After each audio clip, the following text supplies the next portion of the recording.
Hi. 250 കോടിയുടെ ആസ്തിയുണ്ട് നിൻ്റെ സുഹൃത്ത് നന്ദകുമാറിന്. അതിൽ കൂടുതലെങ്കിൽ വരുമെങ്കിൽ മാത്രം നീ എനിക്ക് കുറച്ച് സമയം തരണം. ഇത് ഇപ്പം എന്തിനാണ് ഇവിടെ പറഞ്ഞതെന്ന് നിങ്ങൾ ആലോചിക്കില്ലേ? പറഞ്ഞുതരാം. ഓണം പറയുമ്പോൾ നമുക്ക് വർക്കില്ല, കാര്യങ്ങളില്ല. അപ്പം നമ്മളെല്ലാവരും ലീവാണ്. അപ്പോൾ എൻ്റെ ഒരു സുഹൃത്തുണ്ട്. എൻ്റെ ഒരു സുഹൃത്തിനോട് ഞാനൊരു 3000 രൂപ കടം ചോദിച്ചു. ഇത് അവൻ കാണണം, അത് അവൻ കേൾക്കണം. ഇതാർക്ക് വേണ്ടി ഉദ്ദേശിച്ച് അവൻ അറിയണം. 3000 രൂപ കടം ചോദിച്ചു.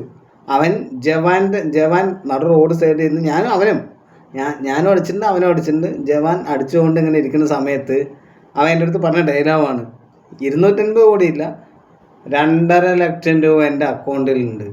നിനക്കിന്ന് രാത്രി 12 മണിൻ്റെ ഉള്ളിൽ 3000 രൂപ നിൻ്റെ അക്കൗണ്ടിലേക്ക് വന്നിരിക്കും എന്ന് പറഞ്ഞ നായിൻ്റെ മോൻ ഈ സമയം വരുന്നത്. അപ്പോൾ വിളിച്ചു ഞാൻ ഇപ്പോൾ എനിക്ക് എൻ്റെ ഫോണിൽ ഓണം കഴിഞ്ഞ പിന്നെ ഒരു 300ാമത്തെ കോളായിരിക്കും അവനെ വിളിച്ചിരിക്കുന്നത്.